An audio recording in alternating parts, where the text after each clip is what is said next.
Hey guys, what's up? It is your friendly neighborhood Ubus here, back again with another Isaac Breaking Run. This time, we're starting with Scapular, and I right away want to apologize. There is going to be a pretty consistent white noise in the background of this episode. You can probably already tell, just based on listening to me, because that's Anyway, it's basically there because my dad is, I guess, resealing the shower.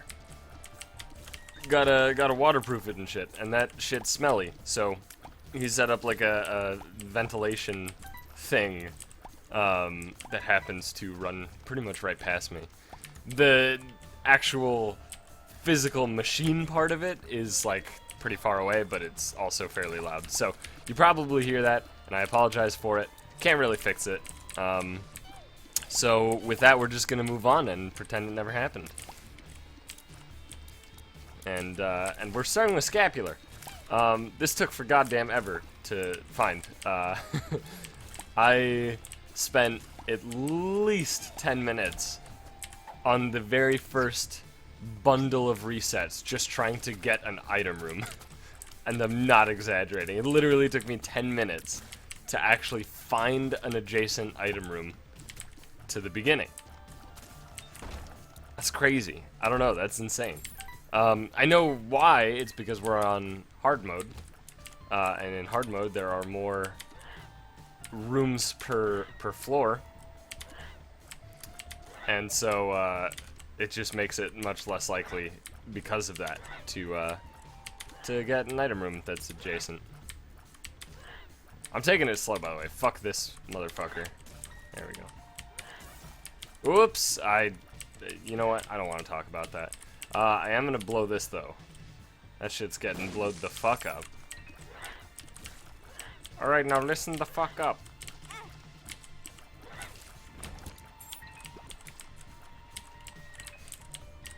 Odd groups, go left. Even groups, go right.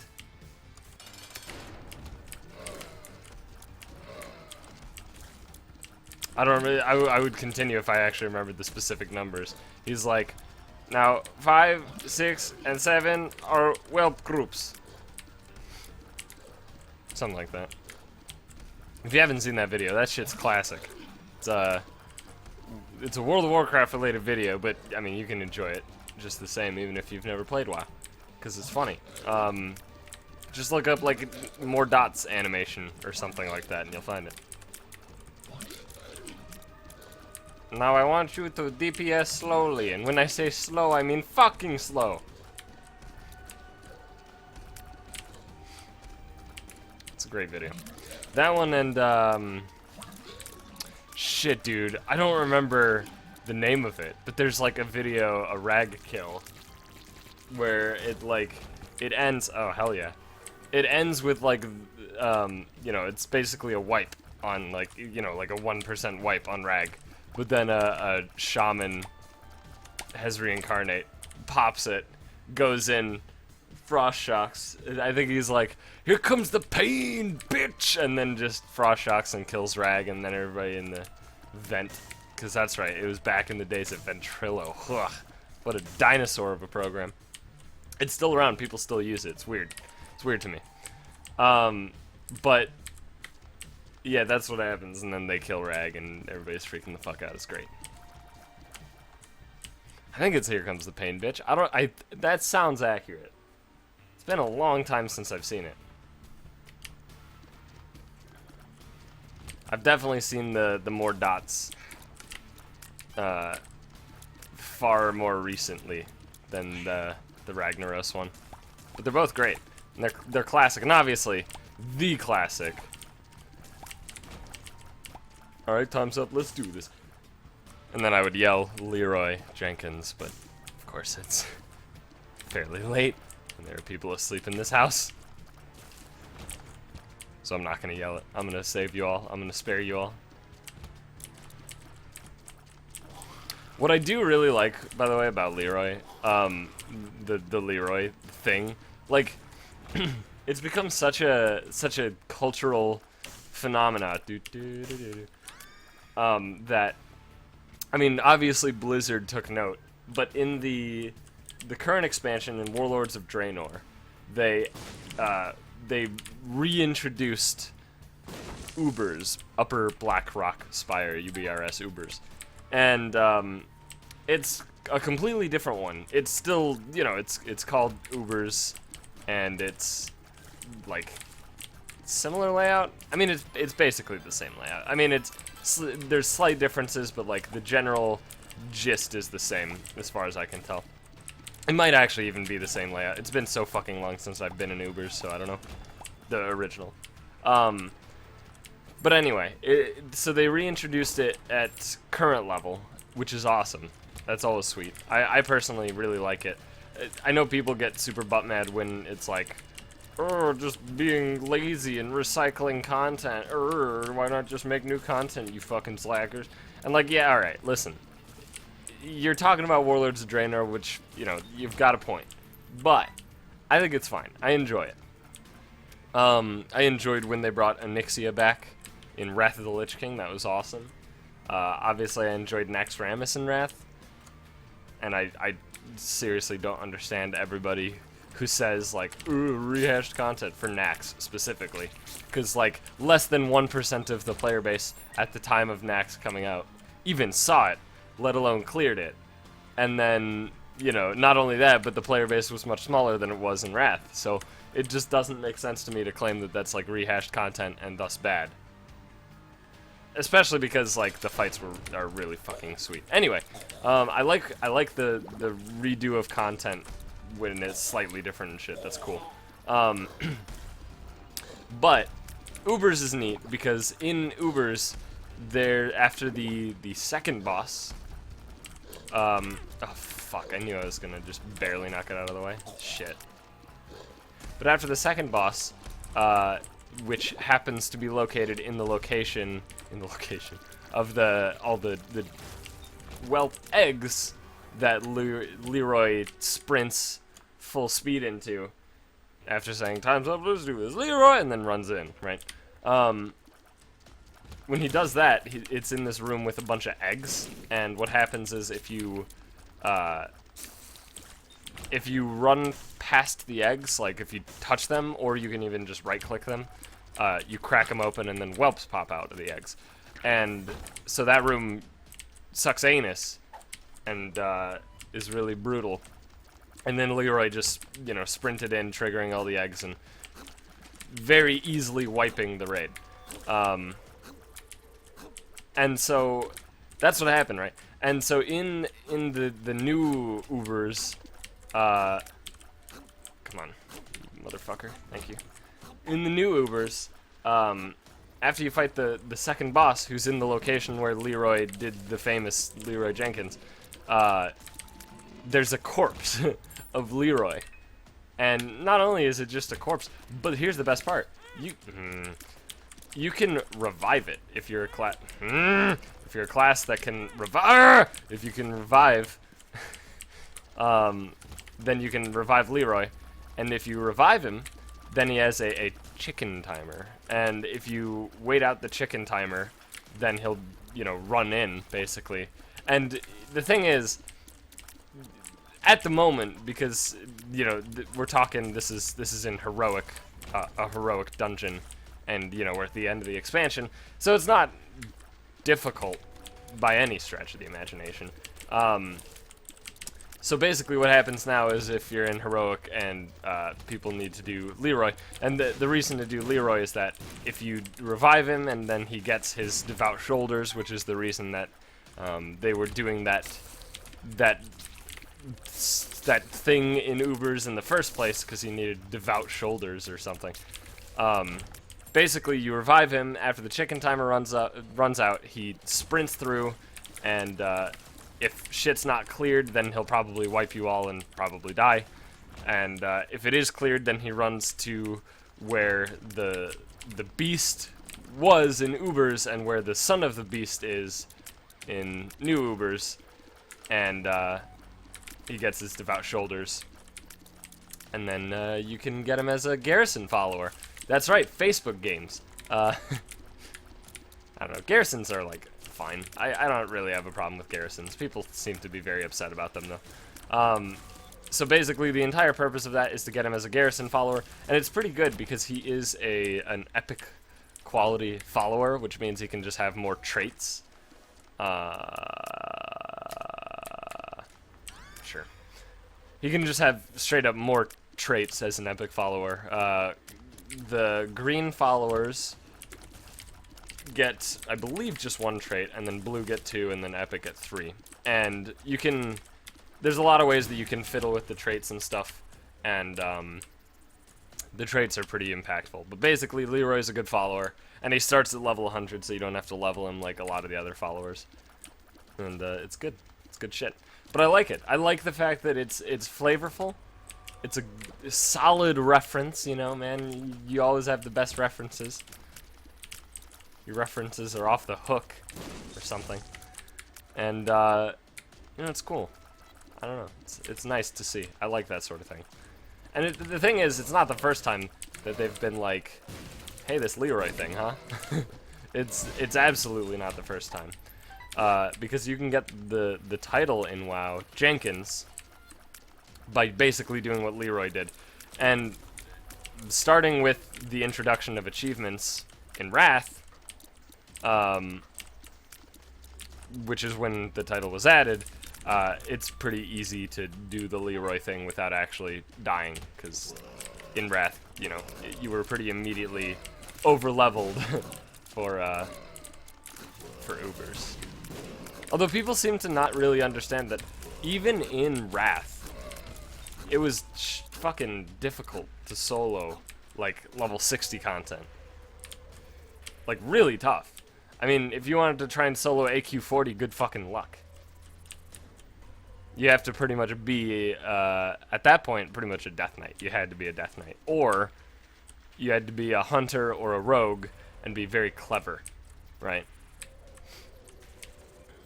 And now it's just like, oh yeah, whatever, I mean, solo whatever you want. all the old content's easy as fuck to solo. And I'm not upset about that, but it's just a thing that it seems like a lot of people don't really know. And that's why I personally think it's way more impressive to have the old Zul'Gurub mounts. Am I retarded? I might be retarded. The old Zul'Gurub mounts from the level 60 raid, because, sure.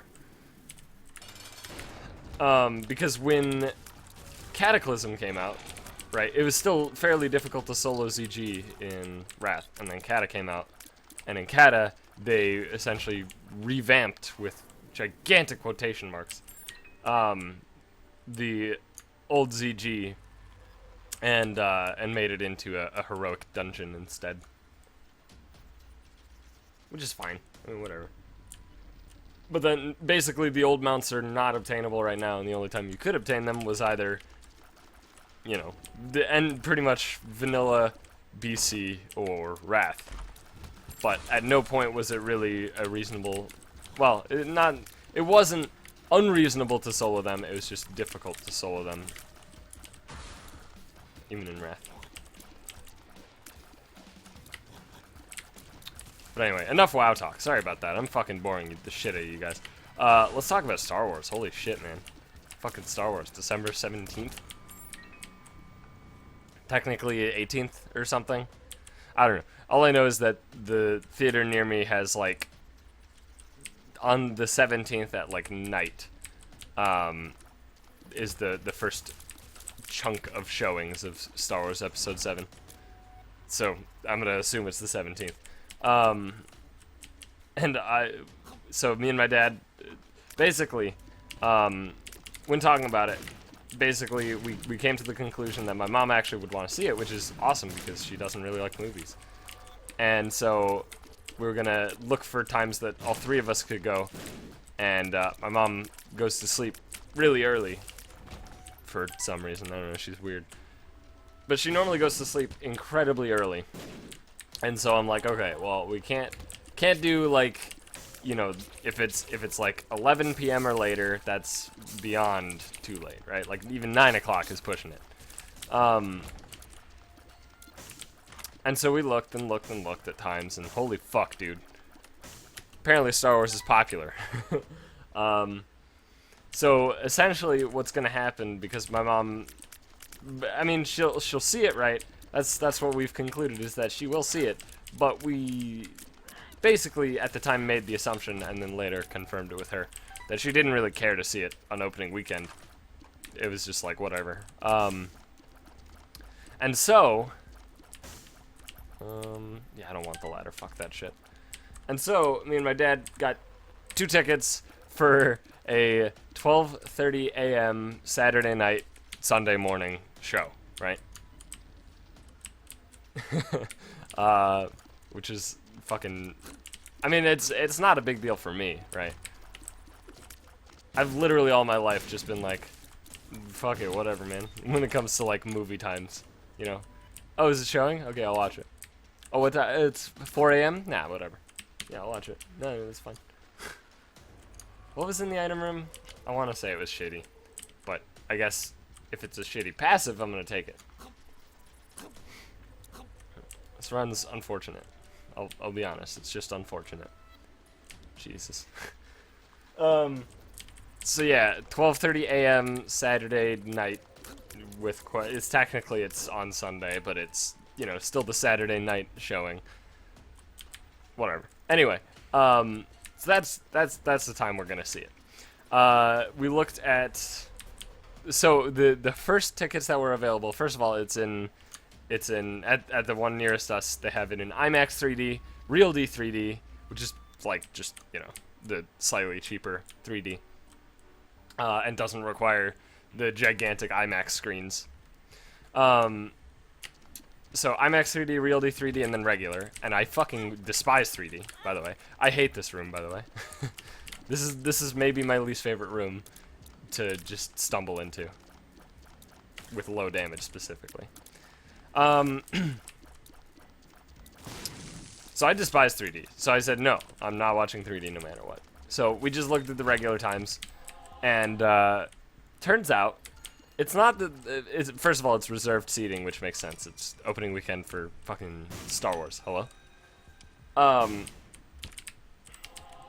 So the reserved seating, looked at seats and shit to see if, you know, we could obviously get a pair of seats together. Makes sense to me.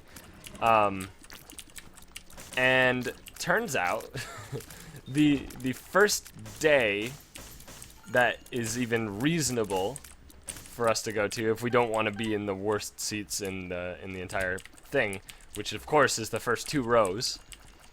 If you watch movies in the first 2 rows, what the fuck is wrong with you? But first of all, Thursday night into Friday morning, every single seat was taken, all of them, literally every seat, for every showtime, right? There's like 12 showtimes that night into that morning. And every single fucking one was taken. This is perfect. Every seat. Even the front 2. Even the handicap. All of it. So, yeah, fuck that. We're not seeing the opening night, apparently. And yeah, well, I mean, we waited a couple days, whatever. I guarantee you if we tried to buy tickets on the day that the tickets went on sale for pre-sale, would probably be the same story, or it would just be the front 2 rows. But by now, even the front 2 rows are taken. So fuck that shit. Let's look at the other times, other days. So looked at them. Friday night, pretty bad. Pretty much just front 2 rows, like consistently. So yeah, not the best. And then, oh god, I hate greed so much. I just want damage. Can I just get damage up, please? For the love of Christ. Fuck. Anyway, looked at Saturday, and on Saturday it's the first day that they have shows that are not, you know, night. It's the first day that they have. I think it was 10:30 a.m. and then a 2 p.m. and then the night show times. Looked at those, all of them on Saturday. Turns out everything but the front 2 rows were taken for every showtime until the 12:30 a.m. So fuck it. 12:30 a.m. it is. We're on. And that's where we're at right now. That's where we're at. We got our tickets, and we're gonna see it on the Saturday. And here's the difficult thing for me, right? How am I going to exist, right? How am I gonna fucking be able to handle the fact that I'm not seeing Star Wars? Okay, all right. We're gonna have a little chat here, bud. Oh yeah, now you jump out. Now the moment that I drop a bomb, you're like, eh. But how am I gonna survive knowing that I haven't? The first time that I'm gonna see Star Wars Episode 7 is 3 days later. Well, I guess the third day, not 3 days, whatever. How am I gonna handle that? I can't handle that. I can handle it, but I mean, I won't like it. All right, fuck it. You know what? I don't give a shit. This run sucks anus.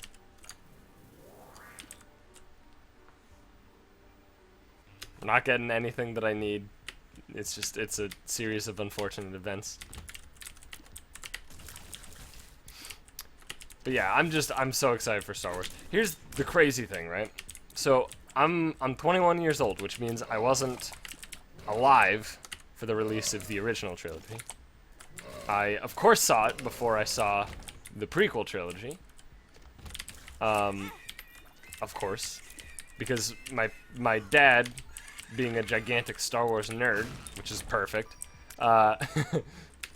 he was like, hey, Patty, Aiden, Patty's my brother, in case that I haven't already mentioned that before. That's his name. Well, it's Patrick, but whatever. He's like, hey, Patty, Aiden, we're gonna watch these movies. You're gonna like it. And I'm like, okay. And we did. And it was awesome.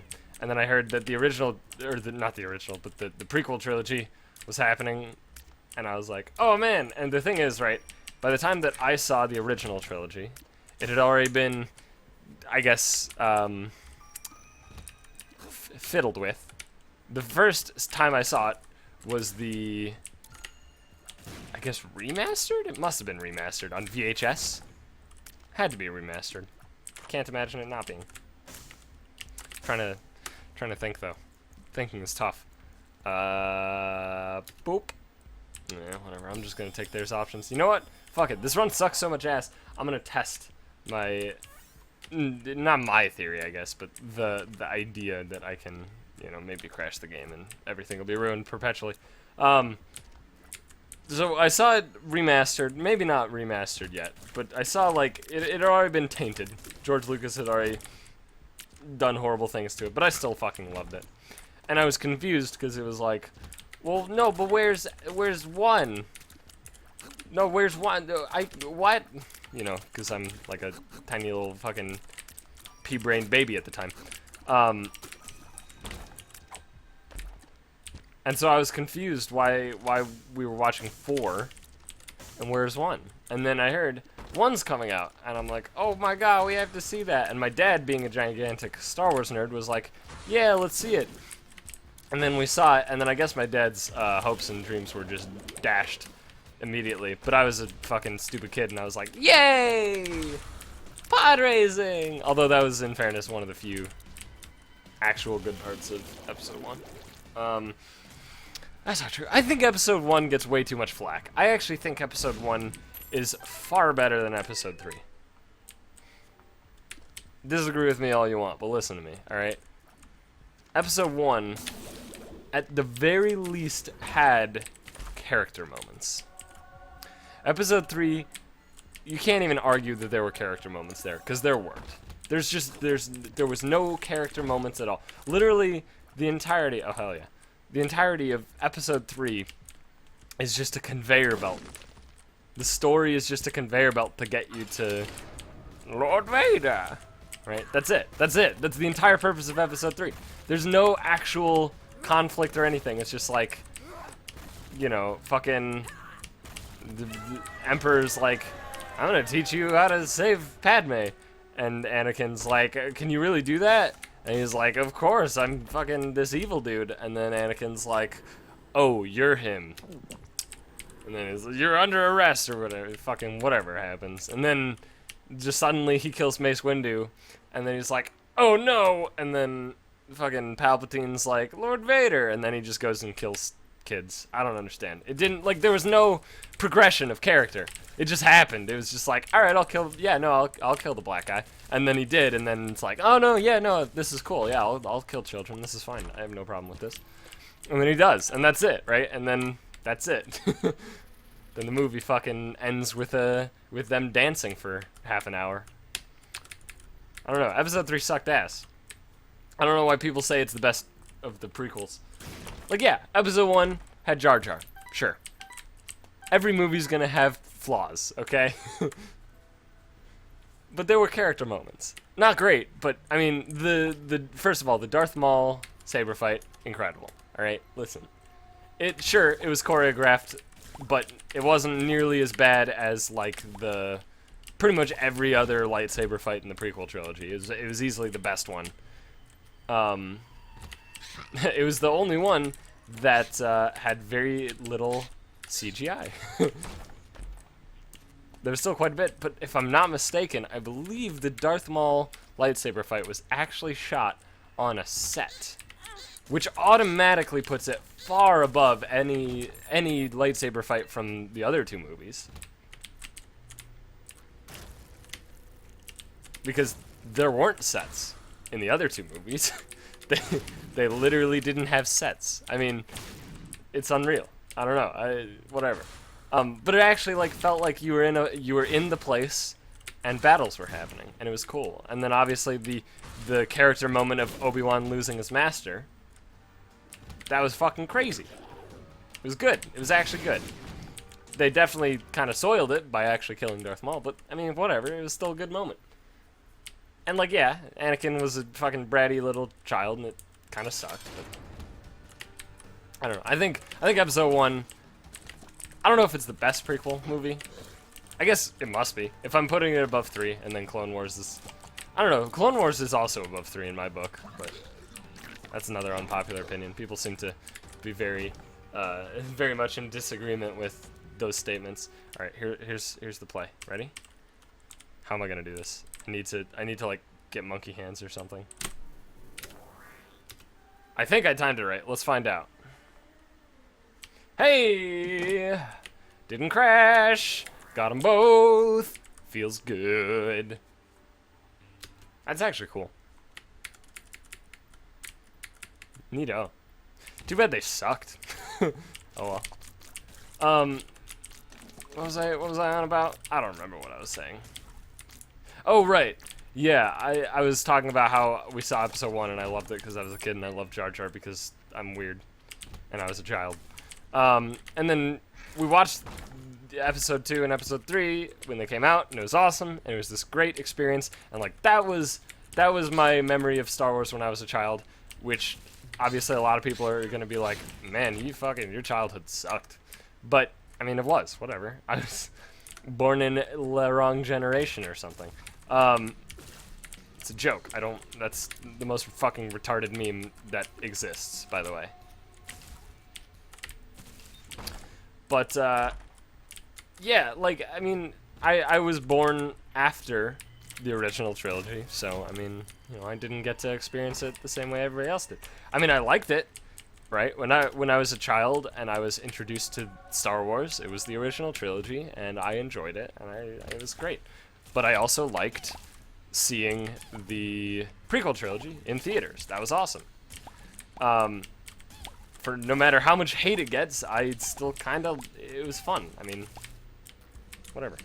And so it's cool, right, that my dad, he got to see, he wasn't a kid when the original trilogy came out, but, you know, he got to see the original trilogy when it was new, and then I got to see the prequel trilogy when it was new, and he got to see it with me and experience it with me, and now we get a new Star Wars that we both get to experience completely fresh as I guess adults. I guess I'm an adult technically. I mean, by law, yeah, I'm an adult. I'm a goddamn adult, and I can do what I want.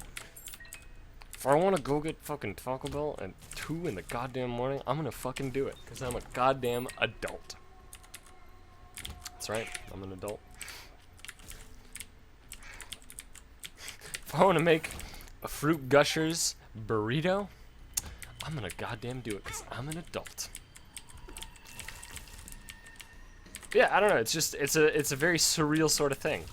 You know, you don't think, when you're watching the prequel trilogy, you don't think, hey, in my lifetime, I'm gonna actually be able to experience more Star Wars, right? Like, after the prequel trilogy ended, you and somebody is like, hey, did you hear in fucking, God, how long has it been? When did Revenge of the Sith come out? It was early 2000s, right?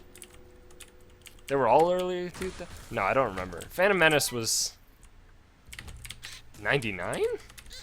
I'm not sure. I want to say it was 99. This is just a shit show.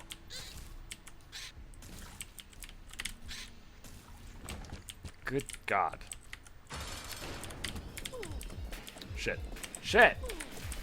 Shit! I fucked up. I fucked up.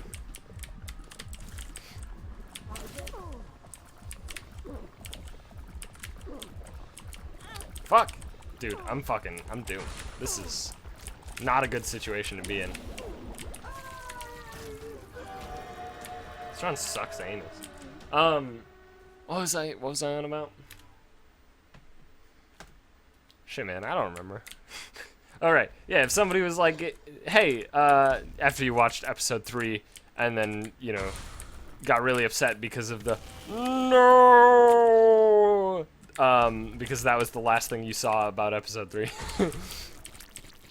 God, talk about a fucking bad taste in your mouth, you know? But after you see episode 3, imagine some dude walks up to you and is like, hey, so this guy that you literally don't know about is gonna direct episode 7 in 10 years. Are you excited? You'd probably be like, fuck, no, Star Wars is dead to me. Hang on, correct me if I'm wrong. J.J. Abrams he didn't, like, do anything by then, right? Wasn't his first, like, big thing Lost? And that was, I think that was after episode 3. It had to be, right? I want to say Lost was the mid-aughts.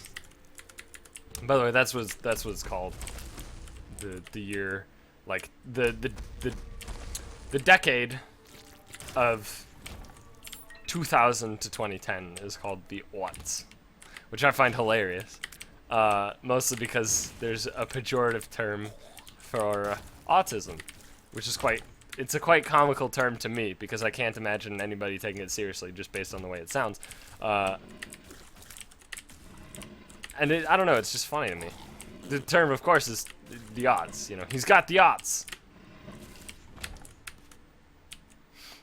And I find that term funny. If it makes me a bad person, that's fine. I don't give a shit. I just find it a funny term. You know, not everything that's pejorative has to be offensive.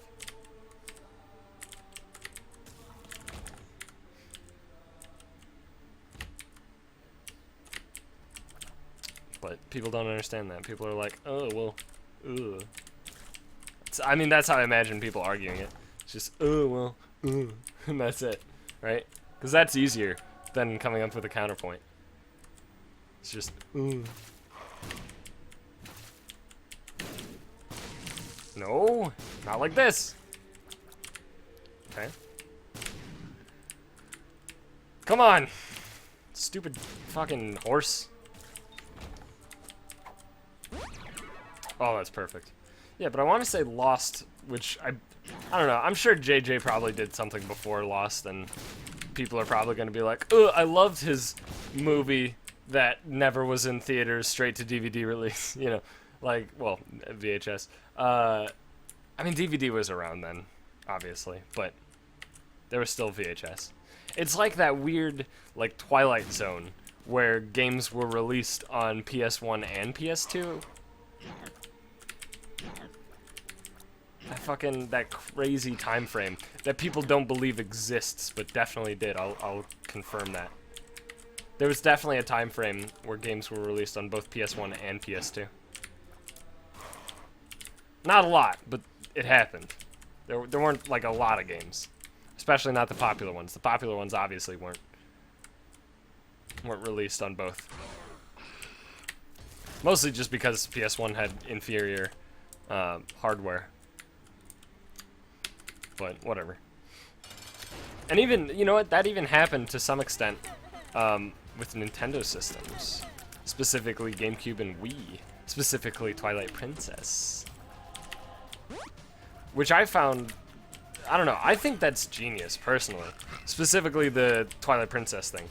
And the reason is, right, the reason that I think it's genius is it's not like, okay, so the PS1, PS2 thing I wouldn't really consider genius. In fact, I think it's, I don't know, it's a kind of silly thing to think about. But I think the difference between the GameCube versus Wii and the PS1 versus PS2 is that obviously the Wii had so much focus on motion controls that you really didn't have the option of playing most games without them. They didn't fuck up with Brawl, thankfully, but a lot of games they did fuck up with. Twilight Princess included. But that's where the genius part comes in. They also offered Twilight Princess for the GameCube, which obviously didn't have motion controls, which is great. It's very smart. I mean, it's GameCube. They literally couldn't have had it. Sure. Alright. So, it didn't have motion controls, which is great, because nobody likes fucking motion controls, alright? Learn your goddamn lesson. Jesus. Motion controls fucking suck ass, okay? Attention. Game developers. Do not do motion controls. Now, I'll admit, motion controls is a broad term, and I guess would technically include VR stuff. And prior to, I guess a few days ago at this point, I would agree that, you know, don't do motion controls, including VR. I think my opinion on VR has switched dramatically over, not days, I guess weeks. Recent, though. Very recent, my opinion on VR has changed. And the reason that is really cool. There are a few games that I've seen videos of that are, you know, in production, basically just demos at the moment. One I saw on Northern Lion's channel. Sorry, I'm really bad at articulating Northern Lion, so I try to make an effort to articulate when I say it, rather than just going Northern Lion. You know, it sounds like I'm saying Nolans. But yeah, so one was there. I don't remember what the game was called, which is unfortunate, but it was really cool. He was demoing it. Him and Kate went to this place and demoed it or something, and it looked cool as hell. I mean, it's basically, it was like a physics, like, puzzle-solving, contraption creator type game, right? Like, you made contraptions to get a ball to the goal. That was it, right? And it was cool. It was a really, really neat demo, and it was definitely way cooler than all the other VR bullshit that we've been seeing pretty much up until that point. On YouTube, at least. And then, if you don't know who Rocket Jump is, they're pretty cool. You might have heard the name Freddy W. That was the channel that Freddie Wong and Brandon, whatever his last name is, made videos on for a long time. And then they essentially created Rocket Jump, which is just more or less a company that does that. Their own, with a lot of their friends and stuff like that. But there are people at Rocket Jump making a VR game, which I don't remember the name of, and I apologize, but you can find it pretty easily, I'm sure. And it looks cool as hell. It's like, wait, is that Hover Junkers? Is that it? I don't remember. That sounds somewhat correct. But it's cool. Basically, it's like a, from what I can tell, it's like a post-apocalyptic survival game. Ooh, original. But here's the cool part, is that you craft your Hover Junker. I think that's the name of the game. you craft it, you make it, and then you ride around in it, and then it's kind of like a first-person shooter as well. And it looks cool. And not only that, but on their like gaming channel called Node, they have done a bunch of kind of, you know, VR demo type stuff. Games that are just demos for VR and stuff. Why does it... I hate that room. I just hate it. I wish it just didn't exist. That made no sense. You saw that, right? Anyway, one of the demos that they showed was, it was really awesome. It was a Portal one, well, Aperture one. And it was so fucking rad. It was basically, you're like a robot repair dude. And it literally is just a VR demo. Like, it's a tech demo for VR, right? That's all it is. And that doesn't sound interesting. But it had, you know, GLaDOS narration. It had fucking... I mean, it had, like, everything that makes Portal was in it. Right? And it was clever. And it was cool. And it just, I don't know. It makes me have super high hopes for VR. All it takes, right, any sort of new technology, all it takes is one good bit of execution to convince you that the technology is worth it. And honestly, that Portal-themed VR demo did that for me. You know, we're just gonna go. That did it for me. That was the single thing that made the technology seem worthwhile. For me, of course. I mean, you might have differing opinions, and that's a normal thing.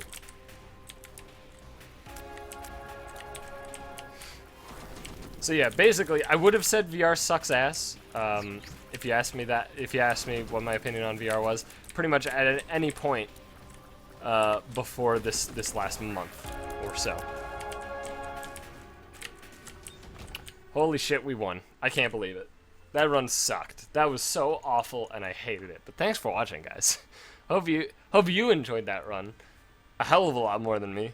Yeah, I mean, if you did, please be sure to leave a like, comment, subscribe, do all that good shit. And I will see you guys tomorrow with hopefully another breaking run.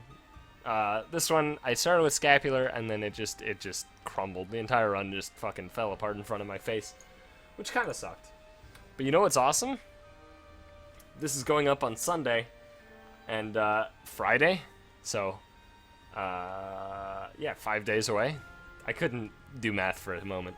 5 days away from Afterbirth launch. Also, 2 days away from Overwatch beta starting. I don't know if I'll do video content. If I get into the beta, I'll try to do video content on Overwatch. The problem is I don't know how well my computer can handle it. It is Blizzard, and historically they've been pretty good at optimization, but I do have a toaster, so we'll see. We'll see how it ends up. And I mean, if I get in the beta, I'll be playing the game, that's for sure. Whether or not I'll be able to record it, I don't know. Also, I'm probably not getting in the beta, let's be realistic here. But I'll at the very least be able to test if I can play it before the release on their their stress test weekends, which I believe they said are most likely starting like minimum 3 weeks after the beta launches. I want to say I heard that somewhere. Don't quote me on that. That sounds like a thing that I've heard, but I could be completely making it up off the top of my head. So anyway, thanks again for watching, and I will see you guys tomorrow.